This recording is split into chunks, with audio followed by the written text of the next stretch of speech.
को स्टार्ट करते हैं। तो आपका पहला क्वेश्चन आया था कि राज्य के नीति निर्देशक सिद्धांत यानी डीपीएसपी जो है भारतीय संविधान के किस भाग में है। तो देखिए डीपीएसपी की बात कर ले तो ये आपका भारतीय संविधान के भाग 4 और अनुच्छेद 36 से 51 तक है। तो भाग 4 आपका यहाँ पे करेक्ट आंसर होगा। इसके अलावा मैं आपको बता दूं कि राज्य के नीति निर्देशक तत्व को जो है ये आपका आयरलैंड देश के संविधान से जो है ये आपका लिया गया है। इसके अलावा भाग 1 की बात कर ले तो देखिए भाग 1 में जो आपका संघ और उसके क्षेत्र के बारे में वर्णन किया गया है और भाग 1 जो आपका अनुच्छेद 1 से लेकर 4 तक आ जाता है। इसके अलावा नागरिकता यानी सिटीजनशिप की बात कर ले तो देखिए नागरिकता जो है ये आपका भाग 2 में है और भाग 2 जो है आपका अनुच्छेद 5 से लेकर 11 तक है। भाग 3 में जो आपका मौलिक अधिकार आ जाता है और ये जो आपका मौलिक अधिकार है ना ये आपका अनुच्छेद 12 से 35 तक है। भाग 4 आपका डीपीएसपी आ जाता है और इसके अंतर्गत जो अनुच्छेद है ये आपका 36 से 51 तक आ जाता है। भाग 4 ए में जो आपका मौलिक कर्तव्य है और मौलिक कर्तव्य जो ये आपका अनुच्छेद 51 ए में है। भाग 5 की बात कर ले तो देखिए संघ की कार्यपालिका ये जो आपका भाग 5 में है और भाग 5 जो ये आपका अनुच्छेद 52 से लेकर जो है 151 तक आ जाता है। भाग 6 में जो आपका राज्य का वर्णन जो है वो किया गया है और भाग 6 जो ये आपका अनुच्छेद 152 से लेकर जो है 237 तक है। तो ये सारे फैक्ट जो है आपको ध्यान में रखना है। नेक्स्ट क्वेश्चन आपका यहाँ पर आता है कि संतोष ट्रॉफी 2022 जो है ये किसने जीता है। तो देखिए मैं आपको बता दूं कि मई 2022 में केरल ने जो है 75वां जो संस्करण हुआ था ना ये आपका संतोष ट्रॉफी का, इसका जो खिताब है ये केरल राज्य ने जीत लिया है। तो केरल आपका यहाँ पे करेक्ट आंसर होगा। इसके अलावा बात कर ले केरल ने जो है किसको हराया था। तो देखिए केरल ने फाइनल मुकाबले में जो है पेनल्टी शूट आउट में अपना जो है ये बंगाल को हराकर जो है ये अपना 7वीं बार जो वो खिताब जीत लिया है। तो केरल आपका करेक्ट आंसर होगा। इसके अलावा संतोष ट्रॉफी 2022-23 के 76वें संस्करण की अगर मैं बात कर लूँ तो देखिए 76वां जो संस्करण है इसका फाइनल जो है ये आपका रियाद सऊदी अरब में खेला गया था। कुछ मैच जो आपके भारत में खेले गए थे लेकिन फाइनल मैच जो है ये आपका सऊदी अरब में खेला गया था और ये जो आपका पहली बार था कि जो आपका संतोष ट्रॉफी ये जो आपका विदेश में जो इसका फाइनल मैच जो है वो आपका खेला गया था। वहीं अगर 76वें संस्करण की बात कर ले तो संतोष ट्रॉफी 2022-23 का जो आपका फाइनल मैच है ना ये आपका कर्नाटक ने जीता था। कर्नाटक ने जो है किसको हराया था तो मेघालय को हराकर जो है ये खिताब जीता था। तो ये फैक्ट भी आपको ध्यान में रखना है। नेक्स्ट क्वेश्चन आपका यहाँ पर आता है कि पंडित बिरजू महाराज को जो है 1986 में कौन सा पुरस्कार जो है वो दिया गया था। और एक पॉइंट आप यहाँ से जरूर ध्यान रख लीजिएगा जहाँ से एग्जाम में प्रश्न पूछा जाता है कि संतोष ट्रॉफी का जो पहला संस्करण है ना यानी संतोष ट्रॉफी की शुरुआत कब हुई थी। तो देखिए इसका जो पहला संस्करण है ये आपका 1941-42 में खेला गया था जिसका जो विजेता टीम है ये आपका पश्चिम बंगाल रहा था और उप विजेता जो आपका दिल्ली रहा था। तो ये फैक्ट भी आप ध्यान में रखिएगा। इसके अलावा अगर पंडित बिरजू महाराज की बात कर ले तो देखिए पंडित बिरजू महाराज को 1986 में जो है ये आपका पद्म विभूषण पुरस्कार से जो वो सम्मानित किया गया था। तो पद्म विभूषण आपका यहाँ पे करेक्ट आंसर होगा। और देखिए मैं आपको बता दूं कि ये सब जितने भी प्रश्न थे ना ये सारे प्रश्न जो है मैंने आपको प्रैक्टिस सेट में जो है वो करवाया था। इसके अलावा बात कर ले पंडित बिरजू महाराज ये जो है किस शास्त्रीय नृत्य से संबंधित है। तो देखिए पंडित बिरजू महाराज का जो संबंध है ना ये आपका कथक शास्त्रीय नृत्य से है और कथक ये जो है कहाँ का शास्त्रीय नृत्य है तो ये आपका उत्तर प्रदेश राज्य का शास्त्रीय नृत्य है। इसके अलावा पंडित बिरजू महाराज का जो है आपका घराना का नाम पूछा जाता है। तो देखिए पंडित बिरजू महाराज जो है आपके लखनऊ की कालका भिंदादीन घराने से जो ये आपके ताल्लुक रखते थे और इनके चाचा कौन कौन थे। तो देखिए पंडित बिरजू महाराज के जो चाचा थे ना ये आपके शंभू महाराज और लच्छू महाराज थे और शंभू महाराज जो और लच्छू महाराज का भी जो संबंध है ये आपके कथक नृत्य से है। इनके अलावा इनका पिता और गुरु का नाम पूछा जाता है। तो देखिए पंडित बिरजू महाराज के पिता ही जो है वो गुरु थे और इनका जो नाम था वो आपका अच्चन महाराज था। तो ये फैक्ट भी आप ध्यान में रखिएगा। इसके अलावा एग्जाम में यहाँ से एक प्रश्न और पूछा जाता है कि पंडित बिरजू महाराज को वर्ष 2012 में जो है कौन सा अवार्ड दिया गया था। तो देखिए पंडित बिरजू महाराज को वर्ष 2012 में जो है उन्नाई कनाथु फिल्म में विश्व रूपम के लिए जो है सर्वश्रेष्ठ कोरियोग्राफी के लिए राष्ट्रीय फिल्म पुरस्कार जो वो प्रदान किया गया था। या फिर घुमा के भी क्वेश्चन पूछा जाता है कि वर्ष 2012 में पंडित बिरजू महाराज को जो है किसके लिए राष्ट्रीय फिल्म पुरस्कार जो वो दिया गया था। तो इन्हें जो है फिल्म विश्व रूपम के लिए सर्वश्रेष्ठ कोरियोग्राफी के लिए जो वो दिया गया था। इसके अलावा वर्ष 2016 का भी पूछा जाता है। तो देखिए वर्ष 2016 में उन्हें फिल्म बाजीराव मस्तानी में गाने के लिए मोहे रंग दो लाल, ये जो गाना है ना, ये बाजीराव मस्तानी में इन्होंने ही गाया था और इनके लिए सर्वश्रेष्ठ कोरियोग्राफी के लिए जो है फिल्म फेयर अवार्ड से भी जो है वो सम्मानित किया गया था। तो ये सारे फैक्ट जो है आपको ध्यान में रखना है। नेक्स्ट क्वेश्चन आपका यहाँ पर आता है कि इंडिका नामक पुस्तक ये जो है किसके द्वारा लिखा गया था। तो देखिए इंडिका नामक पुस्तक की बात कर ले तो यह जो आपका मेगास्थनीज के द्वारा जो है वो लिखा गया था। तो मेगास्थनीज आपका यहाँ पे करेक्ट आंसर होगा। इसके अलावा बात कर ले ये जो आपका मेगास्थनीज था ये किसके दरबार में आया था। तो देखिए मेगास्थनीज की बात कर ले ये जो आपका चंद्रगुप्त मौर्य के दरबार में आया था और ये जो है किसके द्वारा भेजा गया था। तो ये आपका सेल्यूकस निकेटर के द्वारा जो है इसे भेजा गया था। इसके अलावा मेगास्थनीज ये जो है कहाँ का राजदूत था। तो ये आपका ग्रीक का राजदूत था। इसके अलावा प्राचीन काल की अन्य महत्वपूर्ण पुस्तकें के बारे में बात कर लेते हैं जहाँ से अक्सर एग्जाम में प्रश्न पूछा जाता है। जैसे कि अष्टाध्यायी पुस्तक के लेखक कौन है। तो ये आपके पाणिनि है। रामायण जो पुस्तक है ये आपका वाल्मीकि के द्वारा लिखा गया है। महाभारत के जो रचना है ये आपका वेद व्यास के द्वारा किया गया है। अर्थशास्त्र की जो रचना है ये आपका चाणक्य के द्वारा किया गया है। हर्षचरित्र कादम्बरी ये जो आपका बाणभट्ट के द्वारा लिखा गया है। मुद्रा राक्षस पुस्तक जो ये आपका विशाख दत्त के द्वारा लिखा गया है। पंचतंत्र पुस्तक जो ये आपका विष्णु शर्मा के द्वारा लिखा गया है। कुमार संभुवन अभिज्ञान शकुंतलम मेघदूत रघुवंशम ये जो पुस्तक है ना ये आपका कालिदास के द्वारा लिखा गया है। वृहत संहिता ये जो आपका ब्राह्मीहिर के द्वारा लिखा गया है। तो ये सारे फैक्ट जो आप ध्यान में रखिएगा। नेक्स्ट क्वेश्चन आपका यहाँ पर आता है कि 2022 में नामीबिया से जो है कूनो नेशनल पार्क में ये जो है कितने चीते लाए गए थे। और ये भी मैं आपको 100% बता सकता हूँ कि ये मैंने आपको प्रैक्टिस सेट में कराया था। देखिए सब जो करवाते हैं उसके बारे में मैं नहीं बोलूँगा, लेकिन जो कुछ हटकर क्वेश्चन जो मैं करवाता हूँ ना वो मैं आपको 100% गारंटी दे सकता हूँ कि ये क्वेश्चन मैंने आपको प्रैक्टिस सेट में करवाया था। इसलिए मैं बोलता हूं कि जितने भी प्रैक्टिस सेट आपको करवाता हूं आप वो जरूर देखा कीजिए। आपको हर किसी ना किसी एग्जाम में जो है आपको जरूर फ़ायदा मिलेगा। तो देखिए 2022 में नामीबिया से जो है कूनो नेशनल पार्क में जो है ये आपके 8 चीतों को जो वो लाया गया था। तो 8 चीता आपका यहाँ पे करेक्ट आंसर होगा। इसके अलावा बात कर ले ये जो आपका कूनो नेशनल पार्क है ये कहाँ पर स्थित है। तो देखिए ये जो आपका कूनो नेशनल पार्क है ना ये आपका मध्य प्रदेश के श्योपुर जिले में स्थित है। इसके अलावा अगर 2023 का पूछा जाए तो देखिए फरवरी 2023 में अफ्रीका से जो है आपके 12 चीतों को जो है ये आपका कूनो नेशनल पार्क में लाया गया था। तो ये फैक्ट भी आपको ध्यान में रखना है। नेक्स्ट क्वेश्चन आपका यहाँ पर आता है कि किस तबला वादक को अब्बा जी के नाम से भी जो है वो जाना जाता है, यानी अब्बा जी उपनाम से कौन सा प्रसिद्ध व्यक्ति जो है वो आपके संबंधित है। तो देखिए ये जो आपके अल्लाह रखा खान कुरैशी है ना ये आपके जो है अब्बा जी उपनाम से जो है वो प्रसिद्ध है। तो अल्लाह रखा खान आपका यहाँ पे करेक्ट आंसर होगा। इसके अलावा अल्लाह रखा खान ये जो किस वाद्य यंत्र से संबंधित है। तो ये आपके तबला वादक से संबंधित है। इसके अलावा अगर इनके पुरस्कार की बात कर ले तो देखिए अल्लाह रखा खान को 1977 में जो है पद्मश्री और 1982 में संगीत नाटक अकादमी पुरस्कार से जो है सम्मानित किया गया था। इसके अलावा एग्जाम में एक प्रश्न और पूछा जाता है कि ये जो आपके जाकिर हुसैन है ना ये किसके पुत्र हैं। तो देखिए जाकिर हुसैन ये जो आपके तबला वादक अल्लाह रखा खान के जो है ये बड़े पुत्र हैं। तो ये फैक्ट भी आप ध्यान में रखिएगा। इसके अलावा प्रसिद्ध व्यक्तियों के लोकप्रिय उपनाम के बारे में जान लेते हैं जहां से अक्सर एग्जाम में प्रश्न पूछा जाता है। जैसे कि बादशाह खान या फिर सीमांत गांधी के नाम से ये जो है किसे जाना जाता है। तो ये आपके खान अब्दुल गफ्फार खान को जाना जाता है। आजाद शत्रु के नाम से जो है यह आपके डॉक्टर राजेंद्र प्रसाद को जाना जाता है। बिहार केसरी के नाम से जो है यह आपके डॉक्टर श्री कृष्ण सिंह को जाना जाता है। शांति पुरुष के नाम से जो ये आपका लाल बहादुर शास्त्री को जाना जाता है। लौह पुरुष के नाम से जो ये आपका सरदार वल्लभ भाई पटेल को जाना जाता है। गुरुदेव विश्व कवि या फिर कवि गुरु ये जो आपका रविन्द्रनाथ टैगोर को इस नाम से जाना जाता है। लोकनायक के नाम से या फिर जेपी के नाम से जो है ये आपका जयप्रकाश नारायण को जाना जाता है। दीन बंधु के नाम से जो ये आपका CF एंड्रयूज को जाना जाता है। और देश बंधु के नाम से जो ये आपका चितरंजन दास को जाना जाता है।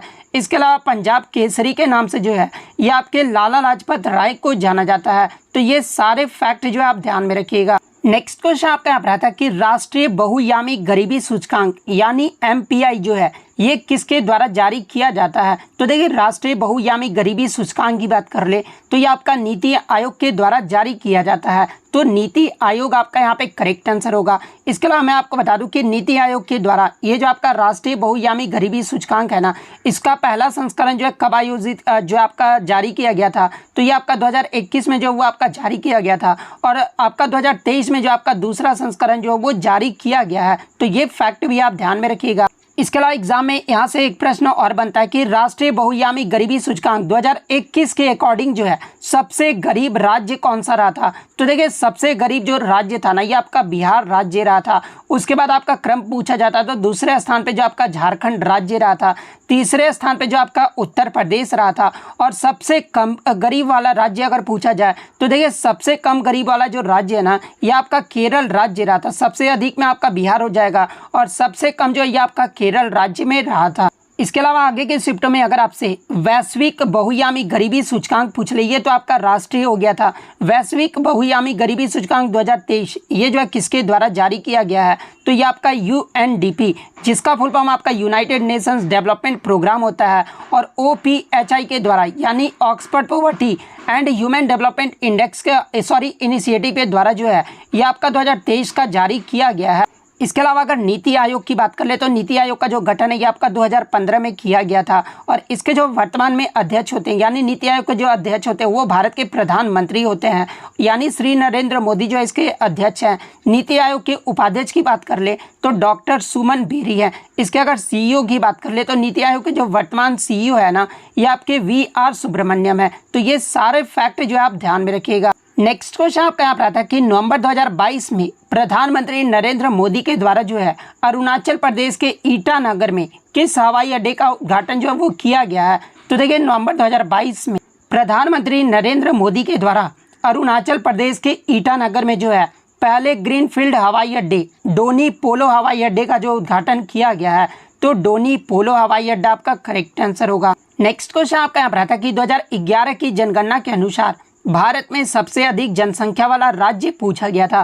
तो देखिए 2011 की जनगणना के अनुसार भारत का जो सबसे अधिक जनसंख्या वाला जो राज्य है ना, ये आपका उत्तर प्रदेश राज्य रहा था। तो उत्तर प्रदेश आपका यहाँ पे करेक्ट आंसर होगा। उसके अलावा दूसरा सबसे बड़ा आबादी वाला राज्य अगर पूछा जाए तो ये आपका महाराष्ट्र रहा था। तीसरे स्थान पे जो आपका बिहार राज्य रहा था, चौथे स्थान पे जो आपका पश्चिम बंगाल रहा था और पांचवें स्थान पे आंध्र प्रदेश और छठे स्थान पे जो आपका मध्य प्रदेश राज्य रहा था। तो ये क्रम भी आप ध्यान में रखिएगा।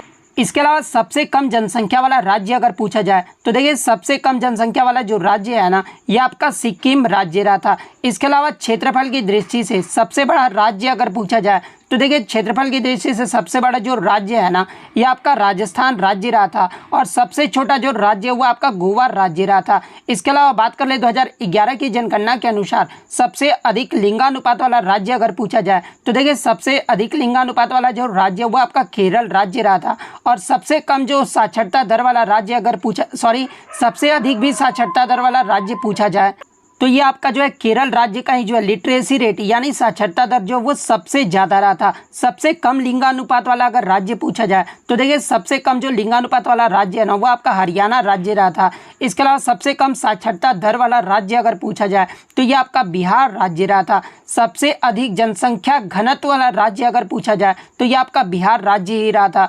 इसके अलावा बात कर ले 2011 की जनगणना, ये जो है कौन सी जनगणना था? तो स्वतंत्रता के बाद जो है ये आपका 7वीं जनगणना था। ऐसे ओवरऑल जो है ये आपका 15वीं जनगणना था। तो ये सारे फैक्ट जो है आपको ध्यान में रखना है। नेक्स्ट क्वेश्चन आपका यहाँ पर आता है कि कमलिनी अस्थाना और नलिनी अस्थाना को 2022 में जो है पद्मश्री पुरस्कार से सम्मानित किया गया है। ये जो है किस नृत्य से संबंधित है? तो देखिए कमलिनी अस्थाना और नलिनी अस्थाना की बात कर ले तो ये आपके जो है उत्तर प्रदेश की आगरा की जो है एक बहन का जो है वो जोड़ी है और इन दोनों जो है ये आपके कथक नृत्य से संबंधित है। तो कथक आपका यहाँ पे करेक्ट आंसर होगा। इसके अलावा अगर इनका घराना पूछा जाए तो ये आपके बनारस घराने से संबंधित है। तो ये फैक्ट भी आप ध्यान में रखिएगा। नेक्स्ट क्वेश्चन आपका यहाँ पर आता है कि इनमें से किस त्यौहार में जो है हम लोग पिरामिड बनाकर जो वो मटकी फोड़ते हैं और उस त्यौहार को जो वो आपका क्या कहा जाता है? तो देखिए जन्माष्टमी में जो है हम लोग पिरामिड बनाकर जो है दही हांडी या फिर मटकी को जो वो फोड़ते हैं। तो जन्माष्टमी आपका यहाँ पे करेक्ट आंसर होगा। इसके अलावा जन्माष्टमी पूछा जाता है कि हिंदू कैलेंडर के अनुसार किस महीने में मनाया जाता है? तो देखिए जन्माष्टमी जो है आपका हिंदू कैलेंडर के अनुसार हर वर्ष भाद्रपद माह के कृष्ण पक्ष की अष्टमी तिथि को जो है इस त्यौहार का जो आयोजन है वो किया जाता है। तो ये महीना भी आप ध्यान में रखिएगा। नेक्स्ट क्वेश्चन आपका यहाँ पर आता है कि इनमें से किस तबला वादक का 1973 में जो है पहला album living in the material world ये जो है आपका आया था। तो देखिए ये जो आपके प्रसिद्ध जाकिर हुसैन जो कि आपके तबला वादक है और ये जो आपके अल्लाह रखा खाके जो है बड़े पुत्र हैं और इनका जो पहला एल्बम है ये आपका 1973 में आया था और इनका जो पहला एल्बम का नाम था वो आपका living in the material world था। तो ये फैक्ट भी आप ध्यान में रखिएगा। इसके अलावा जाकिर हुसैन को जो है 1988 में पद्मश्री पुरस्कार से सम्मानित किया गया था। 2002 में जो है पद्म भूषण और 2023 में जो है इन्हें पद्म विभूषण से जो वो सम्मानित किया गया है। तो ये फैक्ट भी आप ध्यान में रखिएगा। नेक्स्ट क्वेश्चन आपका यहाँ पर आता है कि 1925 में गुस्ताव हर्ट्ज के साथ इलेक्ट्रॉन के प्रभाव को नियंत्रित करने वाले कानूनों को खोज के लिए जो है भौतिकी का नोबेल पुरस्कार जो है ये किसने जीता है। तो देखिए गुस्ताव हर्ट्ज के साथ इलेक्ट्रॉन के प्रभाव को नियंत्रित करने वाले कानूनों को खोज के लिए जो है 1925 का जो भौतिकी का नोबेल पुरस्कार है ना ये जेम्स फ्रैंक को दिया गया है। और जेम्स फ्रैंक जो ये आपके जर्मन भौतिक विज्ञानी थे। तो जेम्स फ्रैंक आपका यहाँ पे करेक्ट आंसर होगा। नेक्स्ट क्वेश्चन आपका यहाँ पर आया था कि मोपला विद्रोह ये जो है कहाँ से संबंधित है। तो देखिए मोपला विद्रोह की बात कर ले तो ये आपका 1921 में केरल के मालाबार इलाके में हुआ था जो कि अंग्रेजों के खिलाफ जो है एक विद्रोह था। तो केरल आपका यहाँ पे करेक्ट आंसर होगा। कब हुआ था तो ये आपका 1921 में हुआ था। नेक्स्ट क्वेश्चन आपका यहाँ पर आता है कि इमाद शाही वंश ने अपना शासन जो ये कहाँ पर किया था। तो देखिए इमाद शाही वंश के द्वारा जो अपना शासन है ना ये बरार में किया गया था। तो बरार आपका यहाँ पे करेक्ट आंसर होगा। इसके अलावा बात कर ले इमाद शाही वंश के संस्थापक कौन है। तो ये आपके फतेह उल्लाह इमाद शाह हैं और इसका जो स्थापना है ना यानी इमाद शाही वंश की जो स्थापना ये किसके विघटन के बाद हुआ था। तो ये आपका बहमनी साम्राज्य के विघटन के बाद हुआ था। बहमनी साम्राज्य की बात कर ले तो इसके जो संस्थापक थे ना ये आपके बहमनी शाह या फिर हसन गंगू थे। तो ये फैक्ट भी आप ध्यान में रखिएगा। नेक्स्ट क्वेश्चन आपका यहाँ पर आता है कि निम्नलिखित में से कौन सा कथन सही है। जहाँ पे जो आपका 4 कथन जो वो दे दिया गया था और पूछा गया था कि इनमें से कौन सा कथन जो आपका गलत दिया गया यहाँ पर। ठीक है तो देखिए पहला आपका कथन था कि विधान परिषद में विधानसभा के कुल सदस्यों का 15% से जो है अधिक जो है वो नहीं होता है। तो ये कथन तो आपका सही है कि विधान परिषद में विधानसभा के कुल सदस्यों का जो है 15% से अधिक नहीं होता। तो ये कथन तो आपका सही है। थर्ड का आपका कथन दिया गया था कि राज्यसभा में अधिकतम 250 सदस्य होते हैं। तो ये भी कथन आपका सही दिया गया है। राज्यसभा के सदस्यों का जो कार्यकाल है वो आपका 6 वर्षों का होता है। तो ये भी कथन आपका जो है वो सही दिया गया है। और सेकंड कथन में आपका दिया गया था कि लोकसभा में अधिकतम जो आपके 500 सदस्य होते हैं। तो ये कथन जो आपका गलत दिया गया है क्योंकि लोकसभा में अधिकतम जो आपके कितने सदस्य होते हैं तो ये आपके 552 सदस्य होते हैं। अब कुछ बोलेंगे कि सर एंग्लो इंडियन हट गया है, 2 एंग्लो इंडियन हट गया यानी 550 जो वो लोकसभा में अधिकतम सदस्य हो गया है। तो देखिए मैं आपको बता दूं कि जो आपका 200 जो आपके 2 एंग्लो इंडियन हटेंगे ना ये आपके 2026 में हटेंगे। तो अभी जो आप मान के चलिए कि 552 ही जो है लोकसभा में अधिकतम सीटों की संख्या है। तो ये फैक्ट भी आप ध्यान में रखिएगा। तो ऑप्शन 2 जिन्होंने भी मारा उनका यहाँ पे सही होगा। नेक्स्ट क्वेश्चन आपका एक मैच द फॉलोइंग से आया था। एक तरफ जो आपका एग्जाम्पल दे दिया गया था और एक तरफ जो है संघ का नाम दे दिया गया था। तो देखिए ब्लू व्हेल की बात कर ले तो ब्लू व्हेल ये जो स्तनधारी प्राणी है और ये जो आपका ब्लू व्हेल है ये जो है किस संघ के अंतर्गत आ जाता है। तो ये आपका कोडाटा संघ के अंतर्गत आ जाता है। तो ब्लू व्हेल में जो आपका कोडाटा आपका यहाँ पे करेक्ट आंसर होगा। घोंगा की बात कर ले तो ये आपका मोलस्का संघ के अंतर्गत आ जाता है। तीतली जो है ये आपका आर्थ्रोपोडा संघ के अंतर्गत आ जाता है। जोग जो आपका एनालिडा संघ के अंतर्गत आ जाता है। तो इस प्रकार जिन्होंने भी मिलान किया होगा वहाँ इनका जो है वो सही होगा। नेक्स्ट हम लोग अगर इंग्लिश की बात कर ले तो ईगर का जो है सिनोनिम पूछा गया था। तो देखिए ईगर का मतलब जो होता है वो आपका आतुर होता है। तो ईगर का जो सही सिनोनिम होगा वो आपका कीन होगा। तो कीन आपका यहाँ पे करेक्ट आंसर होगा। एक आपका जो है डिवाइड का जो है गलत आपका जो है स्पेलिंग जो है वो दिया गया था। तो देखिए डिवाइड का जो आपका सही स्पेलिंग होगा ना यानी मिस स्पेल्ड वर्ड में जो है वो आपका DIVID होगा। तो ये जो है जिन्होंने भी ऑप्शन लगाया होगा उनका यहाँ पे सही होगा। तो इतने क्वेश्चन जो है आज मुझे बच्चों के द्वारा मिले हैं जो कि 100% रियल और ऑथेंटिक है। तो अगर वीडियो अच्छी लगी हो तो वीडियो को जो है लाइक ज़रूर कर दीजिएगा और इसी तरह रियल एनालिसिस पाने के लिए जो है चैनल को सब्सक्राइब ज़रूर कर दीजिएगा। तो मिलते हैं नेक्स्ट वीडियो में, तब तक thank you, all the best.